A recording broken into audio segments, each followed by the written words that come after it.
This podcast is sponsored by Factor Meals. From the middle, reverse. From the top, from the bottom, from the middle, reverse. From the top, from the bottom. We're live on IW Radio. Another episode of Wesam's World coming at you every Thursday at 3 p.m. Pacific Time, 6 p.m. Eastern Time here on IW Radio. If you're tuning in live to the show, first and foremost, thank you so much. That really means a lot to us that you come in every week, you get excited, you get all cozy. Maybe you're on the drive home. You're ready to, listen to us, join us for a nice, good old cozy time for an hour. And if you're watching us on YouTube, that's great. Hi, you look great today. What is that? Is that a new haircut? Do you get a haircut? It looks great.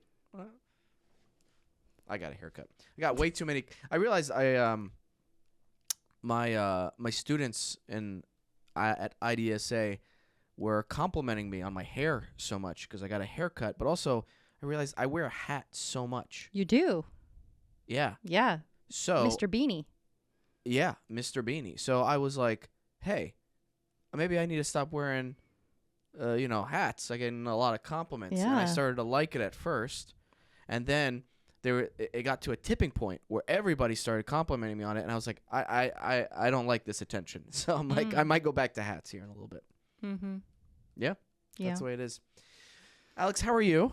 I'm good. Yeah? Yeah.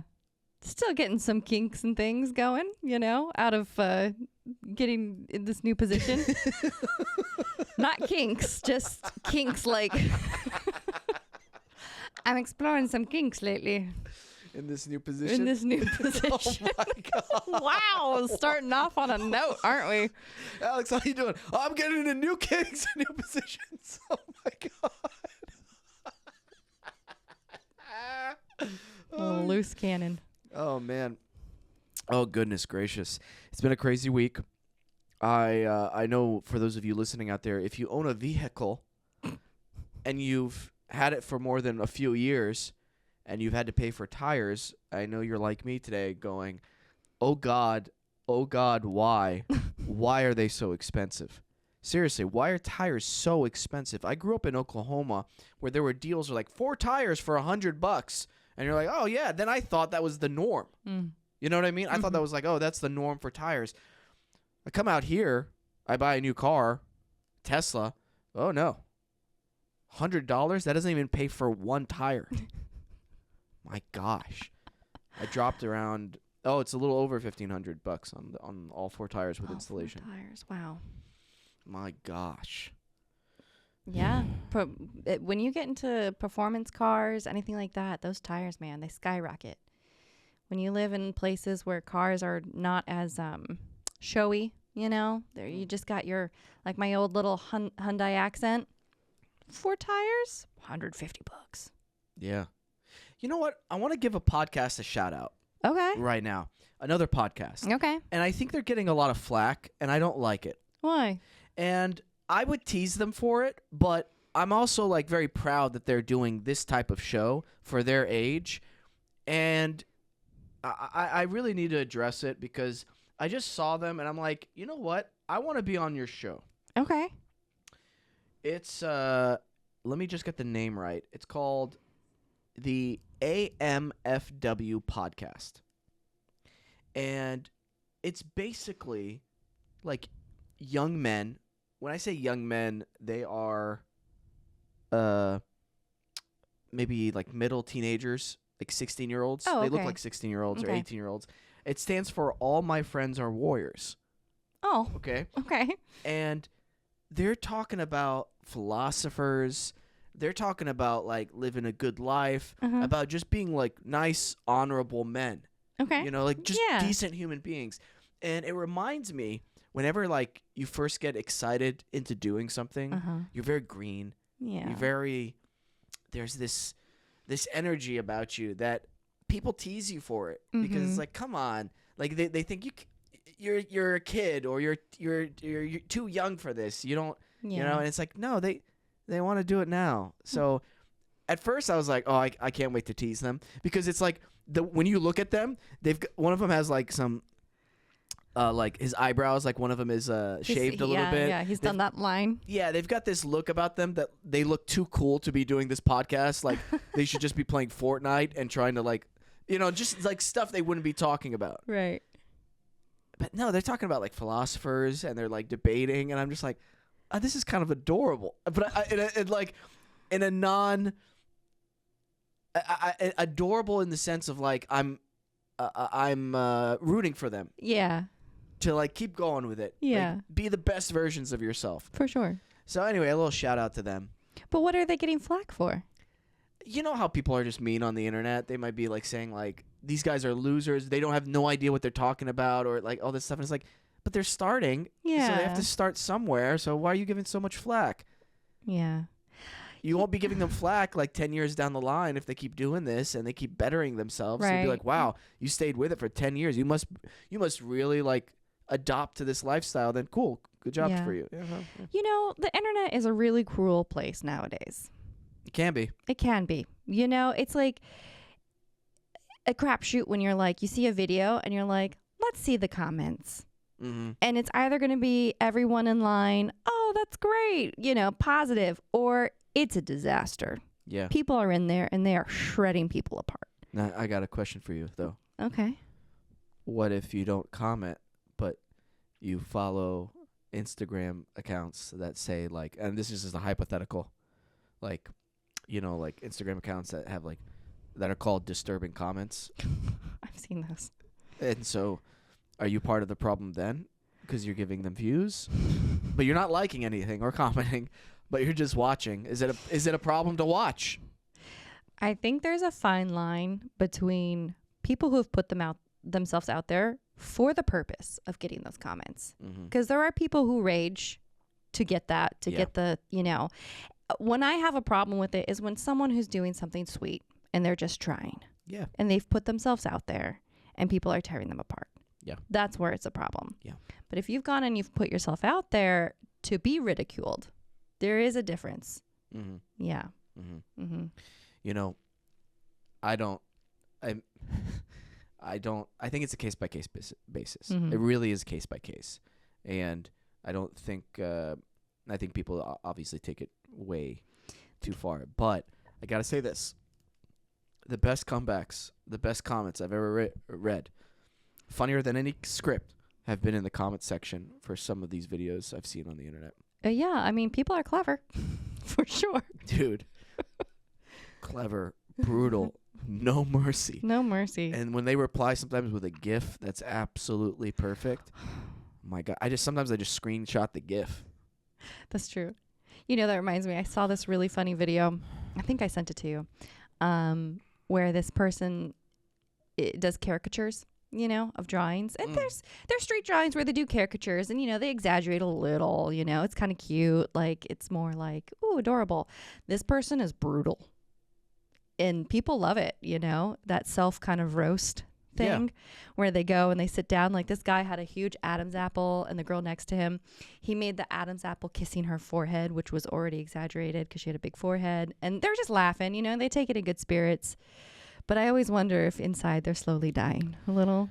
Well, you know, I think with that example where it's the cartoonist in the park or wherever, you sign up for that.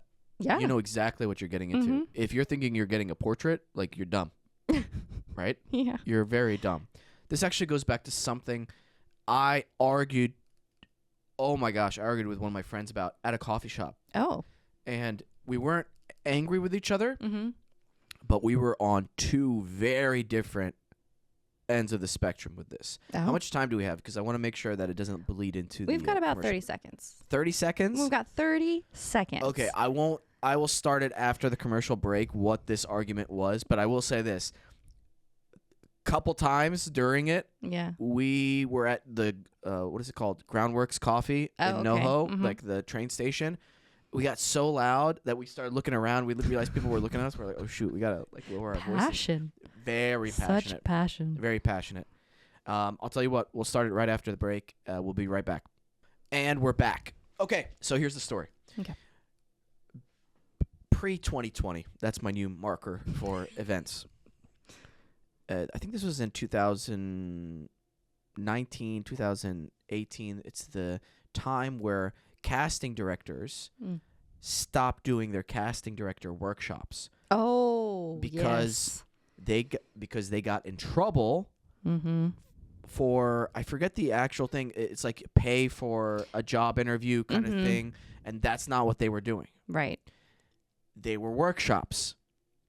And I was on the end of the spectrum, or the perspective of, listen, if you sign up for this workshop thinking you're going to get an audition, you're paying for an audition, you are out of your mind.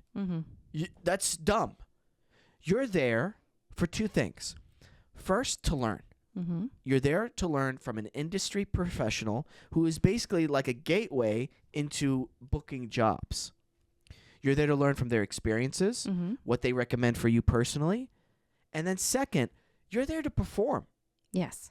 You're there to perform and showcase your skills. Now, whether those skills entice this casting director to go, oh, you know what? I'm going to make a note about this, and I'm going to keep you in mind for something else. That's not connected with what the original reason to go there for was. What if you do go there, you perform, and you think you're a good actor, and they're like, hey, you're too over the top. You need to tone it down. Right. So then you just got an acting class. Yeah.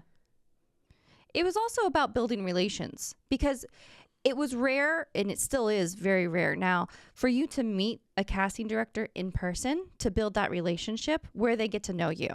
You know, and it's not like, oh, they know me, so they're going to book me. It's just you're building a repertoire with someone and they recognize you. That's it. You know, oh, hey, I know you. Oh, you know me. Great. Let's do this. Okay. That's it. That's it. Yeah. It's networking. And I'm sorry, if I paid $40 for a session like that for a couple hours, 3 hours, whatever, that's worth it. That's worth my time.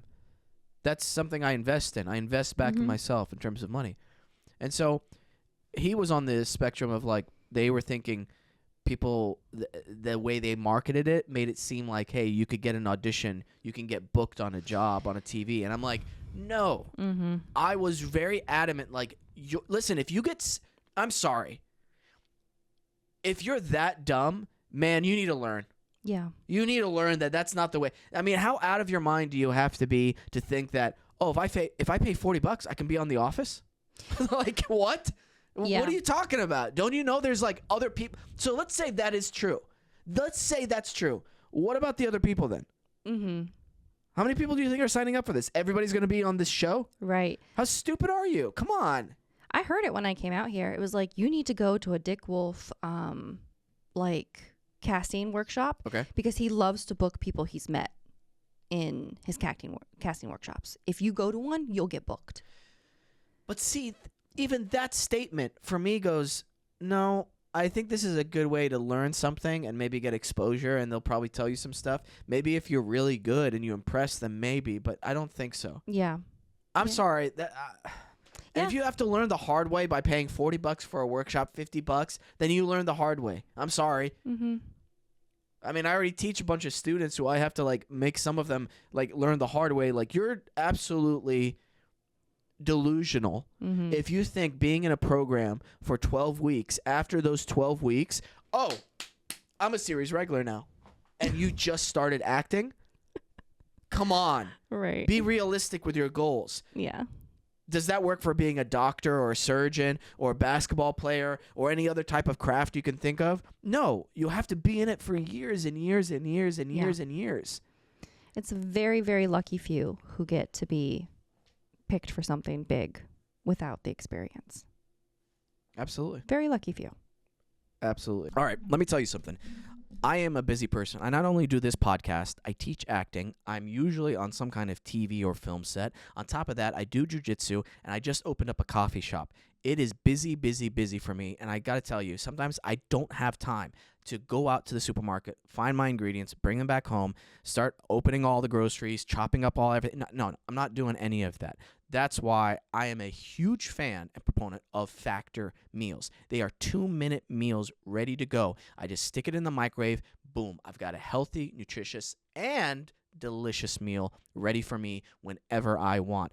Factor meals have over 45 options, so you know you're never going to get bored with the same meals every single week. On top of that, if you're on like some kind of special diet, they've got Calorie Smart, they've got Keto, they've got Protein Plus, and the list goes on and on and on.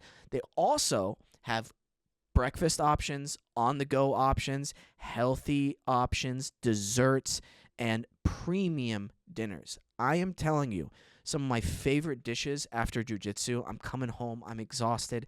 I don't want to like load up on something really heavy, fried, or anything like that. They've got some of the best salmon dishes I have ever tasted. They've got this wonderful like teriyaki salmon with this cabbage, and I get some extra salmon, and I'm telling you, I feel so good after eating it. I know my body's replenishing with what it needs, and guess what? It doesn't take me 45 minutes to cook everything and then clean up. Oh my gosh, that's probably the best part for me. No cleanup. 2 minutes in the microwave, pop it out, ready to eat, and then I'm enjoying my evening.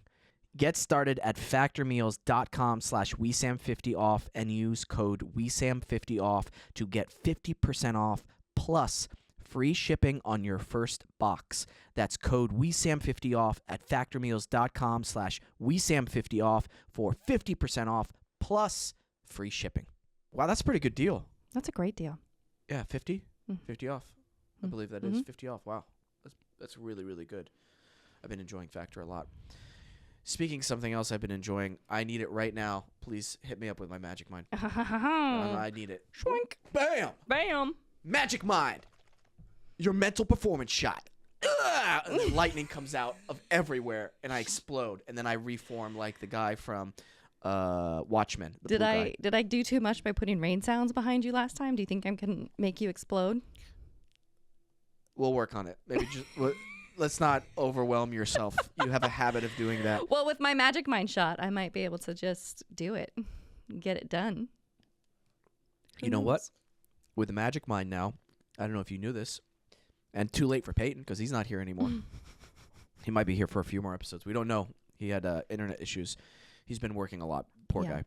But what I was saying about the Magic Mind shots is now they have they listen to me, a double boost. Yes. The max. The max. Then they also have a no caffeine version. They've got gummies now. And of course, something that I'm telling you, I use every single night, and I'm lucid dreaming and having the best sleep of my life. They're sleep shots. They're great. Absolutely love their sleep shots. I'm telling you this. When I'm feeling down, I'm like, you know what? Give me another one of these. Yeah. And all of a sudden, I'm like, oh yeah. I passed this off like a goodie to Suzanne this morning. I did my friend's hair. She's getting headshots and needed my hair expertise. And I was like, take one of these.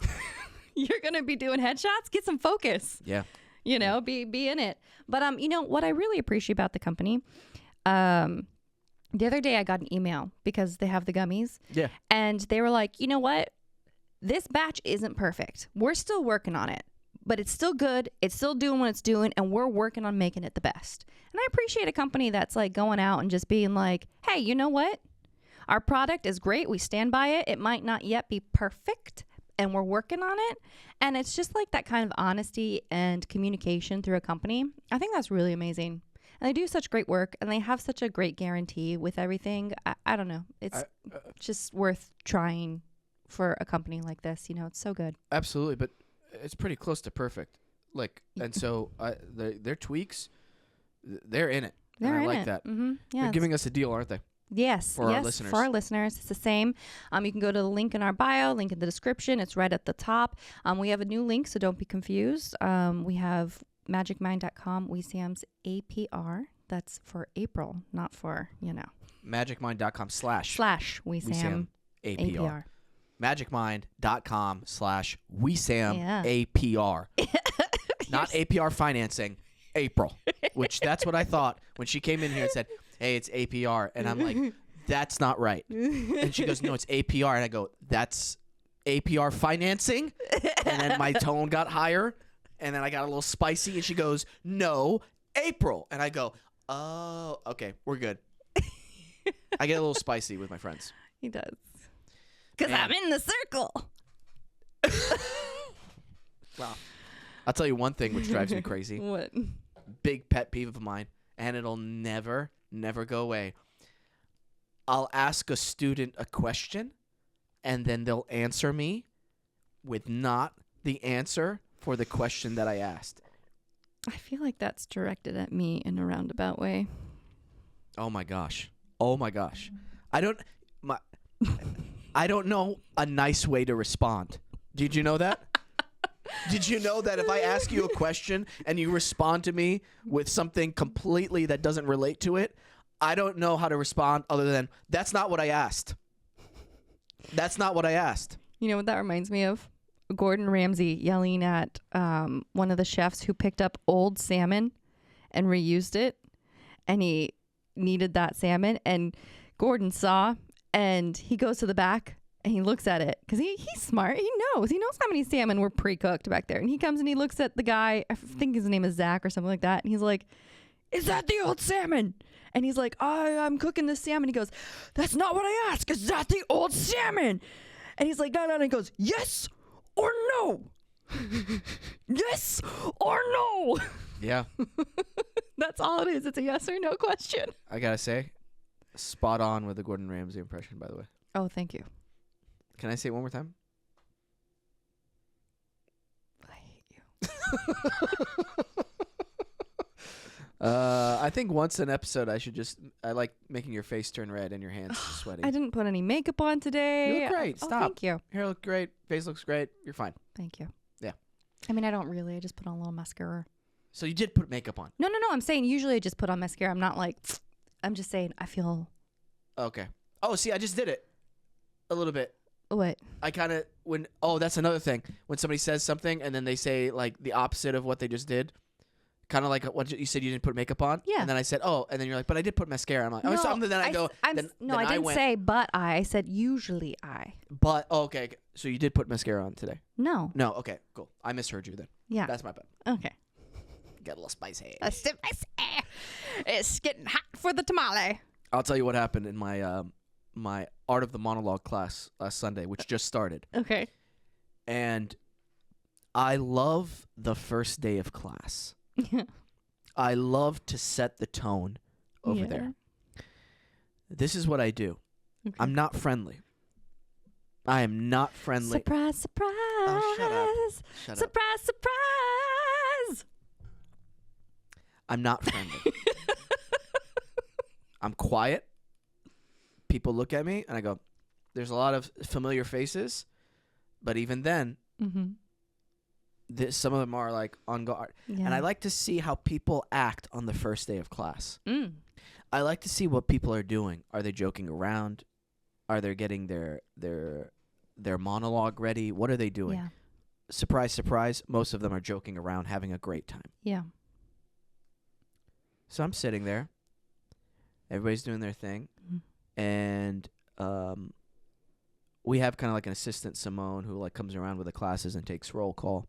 And I'm waiting for her on something, and I see people going around. And I just look back at everybody and go, I'd be rehearsing my monologue if I were you guys. And everybody just goes, oh, okay. And then there's this one student in class, first time with me. And by the way, whenever I talk about all this stuff, first of all, I'm never saying anything negative about anybody. Second, I would say everything that I said on the show to their face. Yeah. So let's just put that out there. Never talking shit about students or anything. I'm here to help them be better and stuff, but I'm just sharing these stories with you all so that A, it's entertaining, and B, like you learn something from it. Not to do or to do in your next class. So I gave them a monologue Friday to prepare for Sunday. All the same one? All the same one. Okay.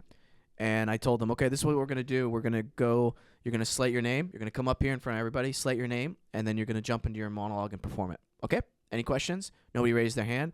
And then I could feel the new student. And he goes, actually, I have a question. And I go, yeah.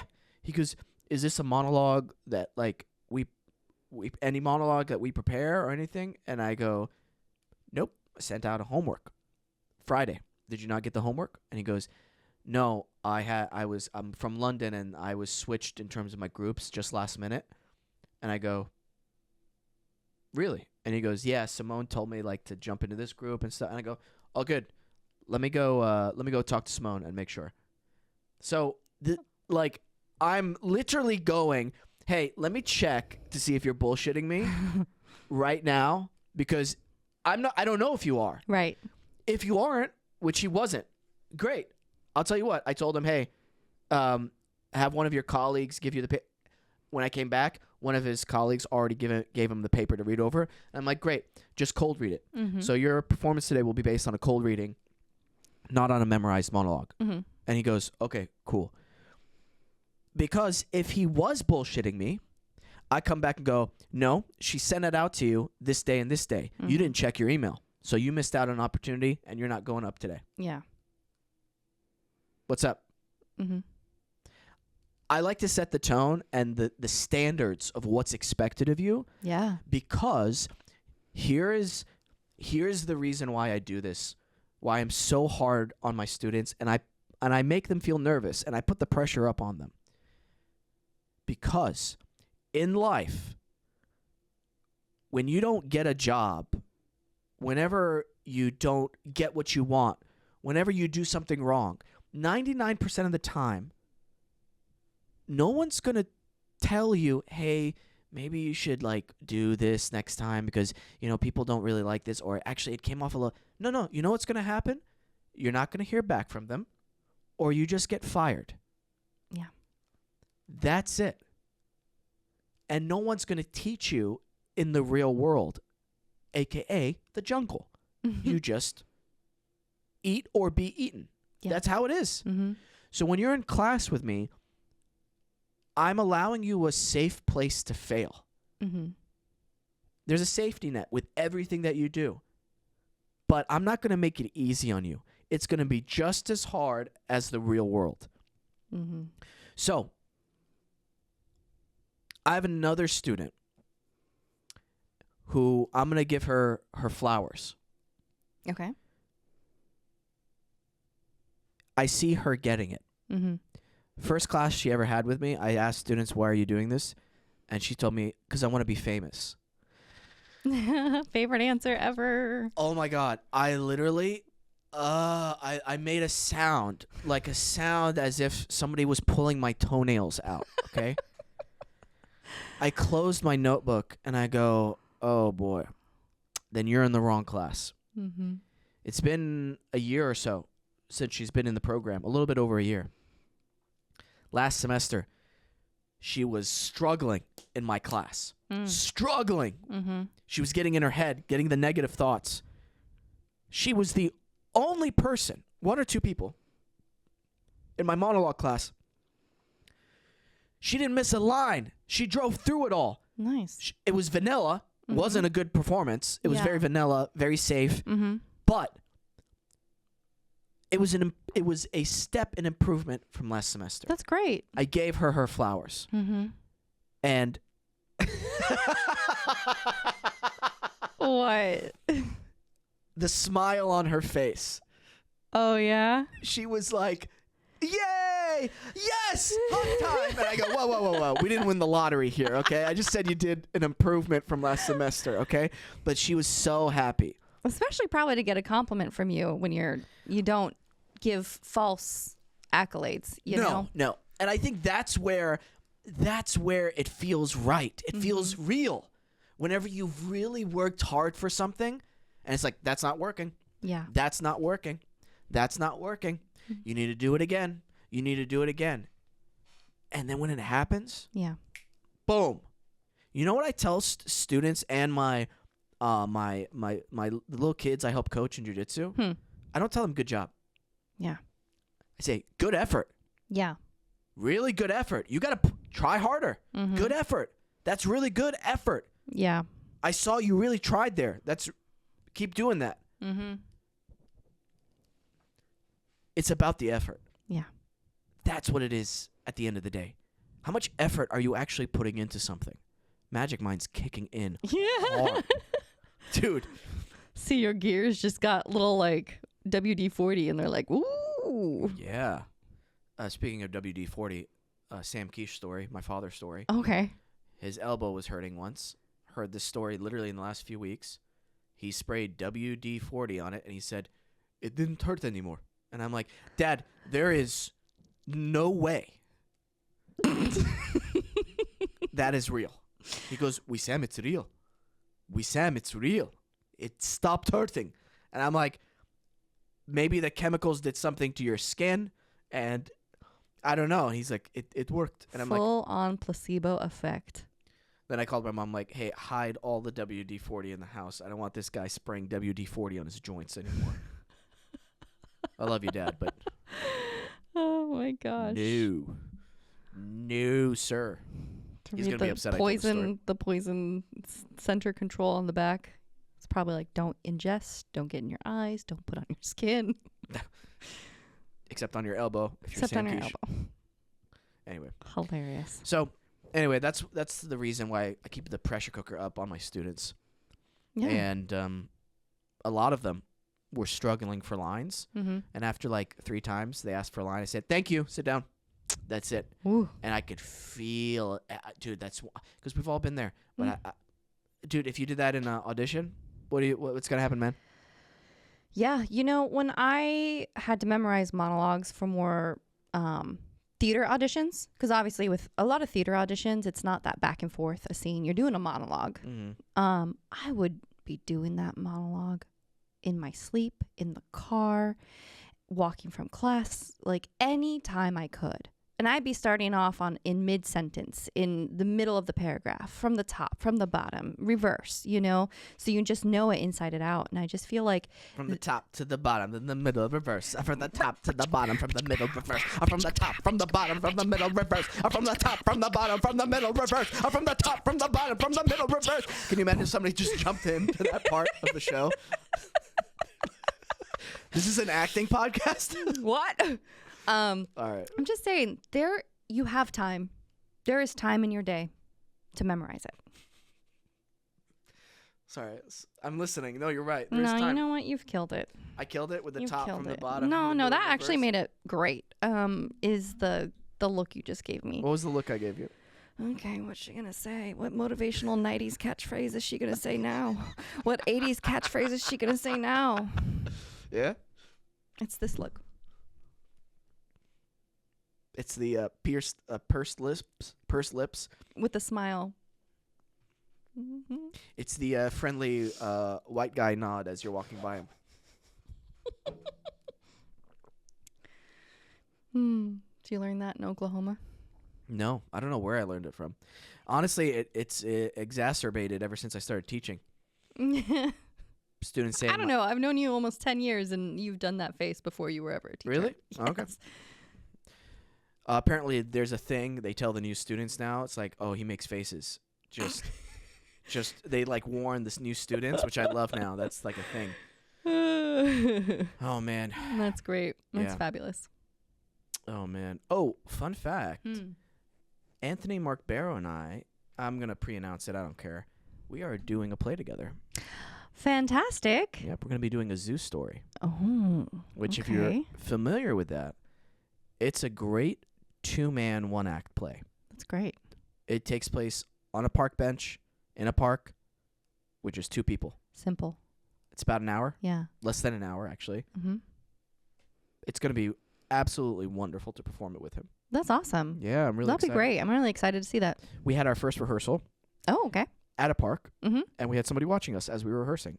Really? Yeah. Just someone popped down and started watching you? Somebody walked by us. Yeah. And they walked to the other side, and they just popped on the other side and was watching us perform. Was that fun? A lot. Yeah. It made me realize I really miss theater. Yeah. Yeah. I've been having a lot of dreams about doing theater again. But one of the dreams was so ridiculous. I guess maybe I wanted to do something so bad that I was like, I'll just audition for a kid's play and I'll get the role because I'm an adult and I'm better than them. And I was like, it's the Snow White. I'll be the evil witch. No kid wants to play the evil witch. I'll be the evil witch. And then I was going to go in and do it. And then I was like, you know what? I can't do this. I'm going to steal a role from a child. They're going to cry. They're going to be upset. I can't do that. So I stepped down. God bless you, man. God bless me and my kindness. God bless you, man. Oh, thanks, man. Oh, my gosh. Oh, whoa, Robbie, what are you doing here? Oh, man, this is our first time on the show, man. Hi, I'm Bobby. I'm Robbie. We are BRB. We're BRB. We're BRB. Man, this is my first podcast, man. This is my first podcast. Oh, wow. Wow. Really? We're actually doing it. We're doing it, man. Wow. What People are going to be so confused They're about. going to be so confused. I don't care. You don't care? I mean, we're tell them this is just us. This is just us. We're just doing a bit. We're just doing a bit, man. Yeah. Yeah. What should we talk about? Should we talk about conspiracy theories? Oh, yeah. Okay. Okay. I know one. So I have a friend, and she said that there's a Catholic sect that doesn't believe two of the popes existed. So that means your theory that the end of the world is going to happen, it's not going to happen. They're two popes behind. Oh, man. I want the end of the world to happen so bad, man. I know you do. Oh, I can't wait for it, man. I have my bunker. You want to come into my bunker, man? Oh, sure. No, come on. You want to be in my bunker? Yeah, I said sure. Okay, it didn't seem like you really wanted to. And we're back. Okay. Lost all our listeners. in that They're bit. like, what the fuck? I think if Eddie at Adobe is listening to the show at this point, he's like, is this another show? Is What? somebody else doing this? Did someone cut in? Did we make a I mistake? don't know. I'll tell you what. This coffee and Magic Mind kicked in so much, I might have to use a bathroom break, which I rarely do in the middle of the show. But we have current events that I want to get through first. So what do Yeah, you think? maybe let's talk about one thing first, and then we can take a little break. Okay, let's do that. Let's Okay. talk about. Let's talk about what I pulled up. Make it good. Make it good. Because hey, make it good, or you're gonna go where Peyton goes right now. Whoa. I'm scared. And I heard some rumors online. People are asking. I think Peyton and Wesam got into a big fight. And guess what? It's Guess what? not true. He spit in my face. You know what I'm kind of upset about? What? He goes this weekend, hey, you free for bowling this weekend? And I go, man, no, I'm not. Schedule was too full. So upset. That's funny. No, this video is about the jump that happened. Florence Pugh, she is going to be in Thunderbolts, which is another version, because the Black Widow is not just Scarlett's character. Black Widow encompasses a lot of people, right? Okay. And she told the director, I need to do this. I have to actually jump off the building. I have to do it. And at first the studio was like, no, that is an insurance nightmare. We're not going to have you jump off the building. And she's like, I have to do it. So she did it. Whoa. But she didn't tell her family that she was going to, like, what day. They knew she was going to do it, but she didn't tell them what day because she didn't want them to freak out. Like, if they called and she didn't answer, that something terrible happened. But she did it. And right up here, you can see, they had obviously a lot of safety measures and stuff, but she actually jumped off the building. That's a cut, of course, right there. But she did the fall part. Yeah, it's easy. But I'm sorry. It's easy. yeah, but I mean, it's just it's fun to do your own stunts, right? Yeah. Obviously, and that's what I'm bringing up is like just wanting to do your own stunts and make things as real as possible, and like Yeah. it's just something you would want to do. Yeah. And then you absolutely. get into Tom Cruise and people like that who are just doing stunts, and Yeah. it's fun. I think my stunt double on The Equalizer didn't like me at the end. Oh, what happened? I did all the stunts. Oh no! All the kicking. Was he all the sitting on the corner grumpy? He was. Oh, Yeah, I felt bad a little bit. well, But at the same time, I really respect what they do, but I really wanted to do it. yeah. So, yeah, you know who deserves the real round of applause here? Yeah. Are the people who hooked it up. Oh yeah. What a setup, right? Absolutely. What a setup. I just saw a really disturbing video on Instagram. Yeah. Okay, listen. If this is your first time listening to the show, a little trigger warning here, okay? I'm an insane person at times, okay? I don't like these videos, but they just pop up on my Instagram feed. Oh yeah. And it was so sad. This is really sad that happened. This dude was in China somewhere. It's always in China, these videos, for some Yeah. reason. China, I don't know why. Anyway, they're like on a zip line kind of thing, and they're high up. Oh no. And this dumb employee, and the guy is dumb too. Like, he trusted them way too much. 2 employees, one of them, like, there's this barricade, and then there's this little gate that goes up to the platform, and then that's the platform that pushes you off because there's no safety. The employee opened up the gate before he was tied on, and the guy just was like, "Oh, cool," and he just went, And Oh my literally, God. yeah, he just jumped, and the guys are like, they're in such shock that they don't even have like a big reaction Right. because they can't It's process. so numbing. Right. They can't process what just happened. Wow.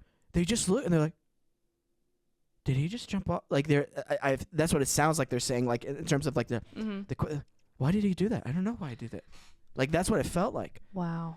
Man, those kind of things are so dangerous to do, but you've got to have like some common sense as well. Mm-hmm. And also the people being trained, like, hey, don't open the gate until they're locked in. Right. Why did you open the gate until he wasn't locked in? Yeah. That's why standard operating procedure for a lot of things is necessary, because as soon as you start slipping on I'll slip here. No, that's okay. We'll break the rule here. We'll break the rule here. Then all of a sudden you're breaking all the rules. Mm-hmm. And going crazy. Got to pee so bad. We'll be back right after these messages. Mm-hmm. All right, we're back. Awesome. Yeah. Okay. Little fun fact for those of you who are not in the industry, as well as for those of you who are and don't know this. But a lot of studios do this very tricky type of accounting. Mm. And it's still happening to this day. Not as much, but it's unethical in my point of view. Mm-hmm. So, a movie like Harry Potter and the Order of the Phoenix, it grossed, I think, $1 billion. Do you want me to look it up? Yeah, it's almost $1 billion. I'm pretty sure it's almost $1 billion. I'm 99% sure, but almost $1 billion. However, on the books for Warner Brothers, it shows that they didn't make a profit. This is how they do it.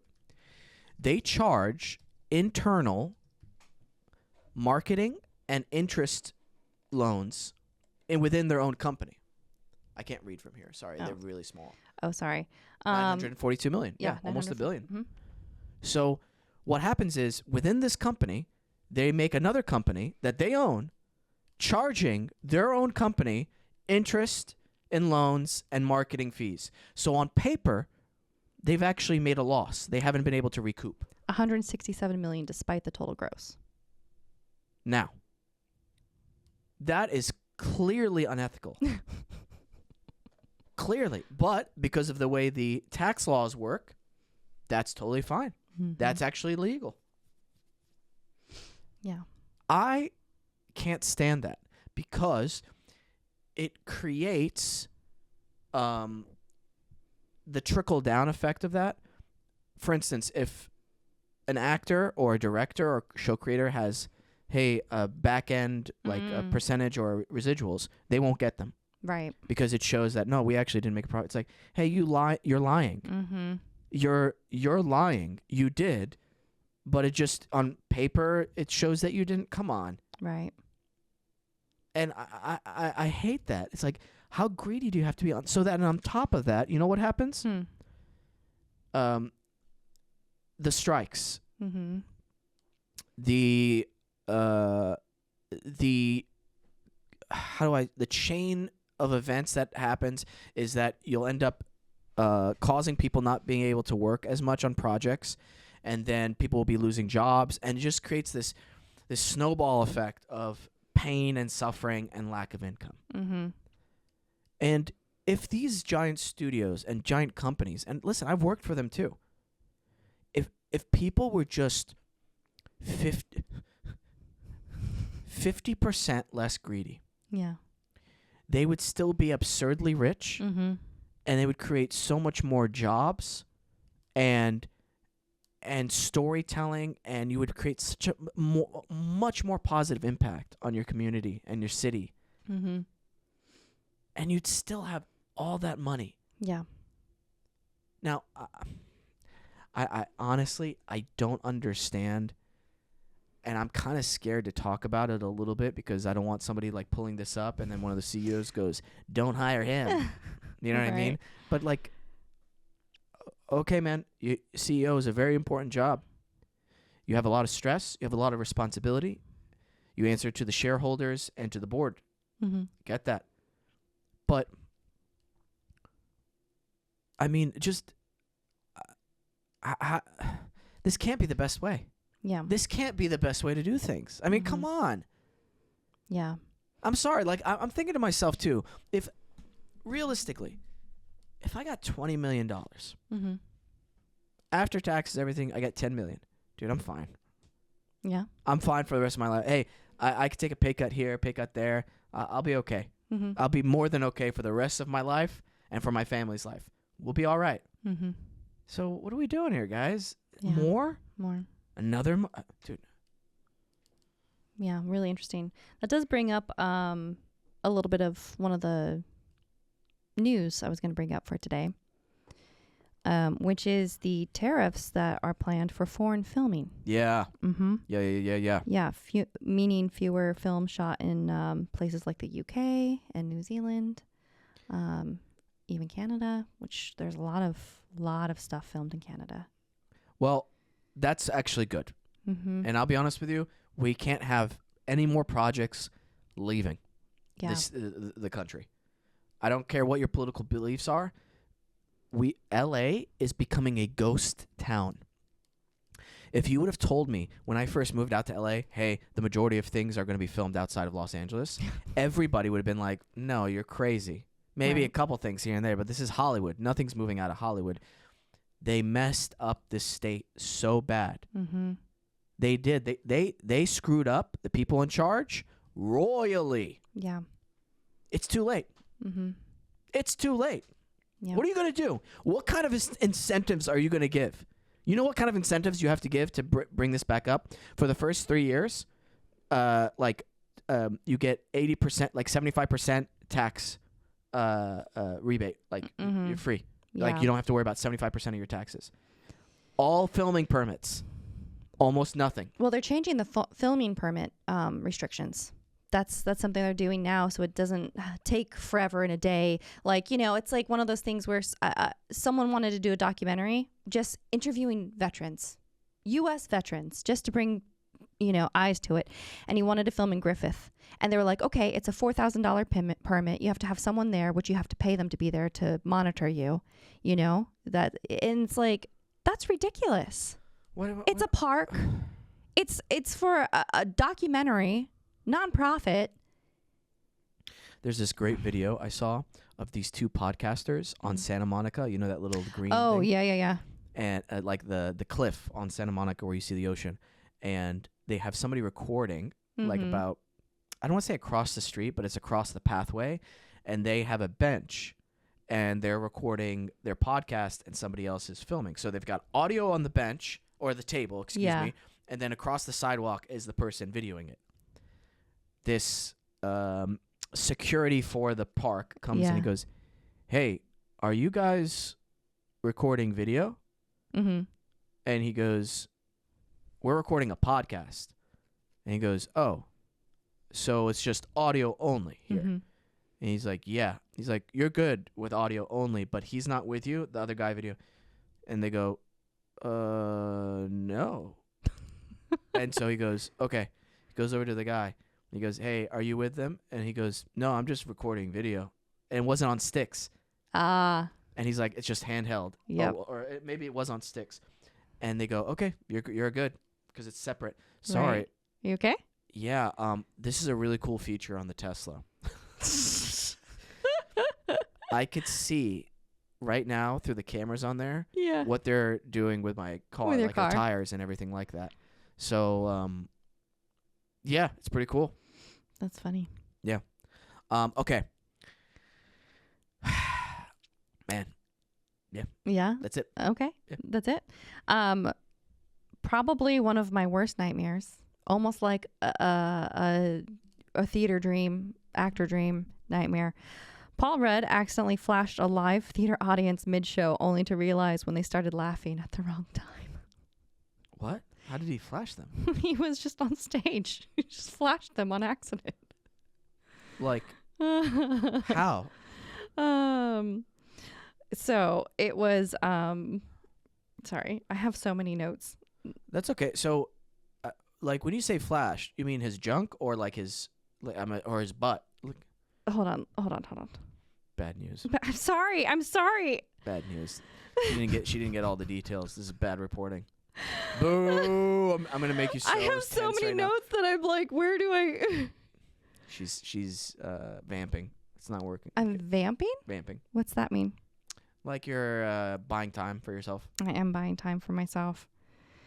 Because there's so many Is notes. this fake news? No, it's not fake news. Are you just trying to be like, controversial? No, I feel like you are. I'm not trying to be I feel controversial. like you are. I'm not. I promise. I promise. Where's it in my notes?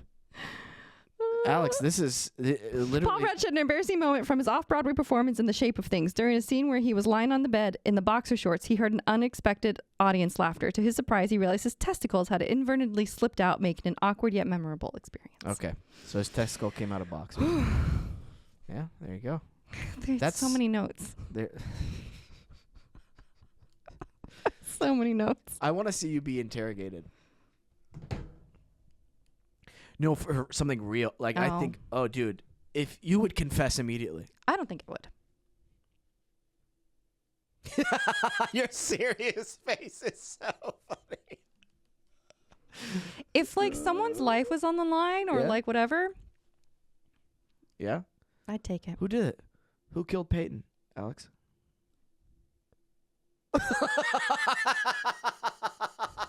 I don't know. Who killed Peyton? I don't know. Tell us. I won't. I don't know. If you force anything out of me, it's just going to be a false confession. So this is against the law. Was it Letitia? No. She's in Brazil. She can't make it. She's actually here in the States. No, We she's have not. her right here. You're lying to me. We'll bring her in. Do it. Okay. I'm going to come in as Letitia. Okay. Alex. Oh my gosh, I left you a long voice note, but you didn't hear it. You deleted it before I could listen to it. Our intern. Oh, man. Oh, Letitia, I love you. her. Love you. Okay. Seth Rogen, while directing the studio, had the jitters. To prepare, he over-prepared and even secretly hired an extra camera crew in case Scorsese questioned his directing approach. And Scorsese humorously critiqued his directing style, particularly their excessive use of explicitives, which we've talked about before. But he hired a whole entire extra crew just in case something went wrong because he was nervous about it. For having Scorsese in there? Yeah. Oh, wow. So nervous. Yeah. I Oh can't my gosh. imagine having a secret crew on standby. No, that's not what we're doing. We're going to be doing this. Wait, say the story again, because I missed it. So while he was filming, he was so nervous that he would mess up or that he would be critiqued. He had an extra whole set of film crew on Who did? standby. Who did? Seth Rogen For the studio. for filming the studio with Martin Scorsese when he was there. Wow. That's overkill. It's overkill. Very overkill. Man. By the way, last week's video of me telling people if you want to create your own stuff, you have to do Yeah. it yourself. Mm-hmm. We've gotten so much positive feedback from that. Messages, people like, it's taken off, and I'm just really happy that it resonated with people. Yeah, I think it does, and we're in such a interesting place where more people are more apt to build content, and expand. They get a little taste of filming something on their own and think, I can do this. I feel like people don't feel quite as limited. I could do it. Put your back into it. Sorry. See, you're popping into songs a lot today, aren't you? I know. What's the deal? What's the deal with that? What's the top from the bottom to the middle? I forgot the song that we just did. Anyway, No, yeah, I can throw it back. that's okay. You can throw it back. Put your back into it. Crazy. What else we got before we end? Yeah, last thing, it's not really quite about the industry per se, but LinkedIn has now created kind of a TikTok style video feed and original shows because having just a resume wasn't enough. They're selling ad space, I think, Yeah. on them as well. Mm-hmm. And I get it. It's a way to grow your industry. But I'll tell you this. I don't use LinkedIn, No. but I know people who do. But at the same time, it used to be like an online resume. Yeah, right? it was just a resume, and then people on there could say, yes, this is true, she's great, he's great, like, I support this, whatever they've put down. Like, I used it briefly, and it was like, because when I was, like, directing children's theater and, like, choreography. They're like, yeah, great choreographer. So you get like a check mark towards that aspect of you is right, solid, whatever you want to call it. A backing. I'm just now it's another social media thing, Mm-hmm. and I just there's too much. Oh my gosh. There's so much. There's a lot. I mean, it's a full-time job just doing this and my own personal for acting, my Mm-hmm. own personal Instagram page. My gosh, But you're not involved in this one. it feels. Don't lie. I mean, I am involved. It's me. Oh, push. That's why I have you guys, though. You I what know, yeah. But like, you guys have to tell me what you're posting. Hey, what do you think of this clip and everything like that? I don't ask anything. Okay. I'm just kidding. Goodness gracious. Sorry, I'm listening. If you're watching on YouTube and you're like, why is he looking at his phone? It's not because I'm uninterested. It's because I'm watching them work on my car, and I can't tell you how nowadays, unfortunately, I feel like you have to keep an eye on people working on your stuff. Yeah. Very rarely does somebody do like a very exceptional job. Mm-hmm. Japanese standard. That's what I'm going to say. Japanese standard. I'll tell you one time what happened to this poor kid Yeah. in Tulsa, Oklahoma. Mm-hmm. My dad was driving, and we were going through those drive-through oil change places. Oh, yeah. This poor idiot, Oh, no. this poor guy was doing a terrible job changing the oil. And then he left something on there, and he kept trying to close the front. And I'm like, and my dad went off on him. Oh, no. He went off. He's like, what are you doing? And you could tell he's brand new, Mm-hmm. never had a job like this, just finished mechanic school, and just somebody who wasn't taught Yeah. properly how to do things. And it reminds me, honestly, of this aircraft controller, like lack of aircraft controllers. they're Oh, having. yeah. Because Jersey, right? Newark, Oh, okay. not just the controllers, but the staff there. Mm-hmm. They're having people find the staff. I got to tell you, I've been to Newark. Yeah. That is one of the worst airports I've ever been in. Yeah? And I've got to say, I've been to a third world country before that had a better airport than that. Oh, my gosh. I don't think I've ever landed in that airport. Don't. JFK, for being as big as it is, Mm-hmm. the actual terminals suck, are terrible. Yeah. Best airports, you want to guess? Chicago? Seattle? Seattle's great. SeaTac. Keep going west. West? Oh, well, Japan. There you go. There you go. You know what's next? What? LAX. I hate LAX. Getting there is terrible. The terminals are great. Some of them. Okay. You've never been in them. I've been in some of them. You know what? You've never been in all the terminals. Okay, I've not been in all Have you of been them. in the international terminal? Yes. Yes, I have. All right. And the satellite one. Oh, yeah. The satellite one is kind of weird. Right. It's weird. It feels like a liminal space. Yeah, limbo. Limbo. Very Mhm. limbo vibe. Yeah. That's why I'm saying, like, they're not all fabulous. However, SeaTac Airport's doing a huge construction, and it's just to add shopping. It's like, when did airports become malls? I think they're for rich people. Like, what? I still love the idea and this concept of people at the airport, you know, the shopping stuff that they have, Yeah. but their luggage, like they sell luggage there. They do. And I'm always like, who's buying luggage by the time they've checked in at the airport? No, think about it. No. No, seriously.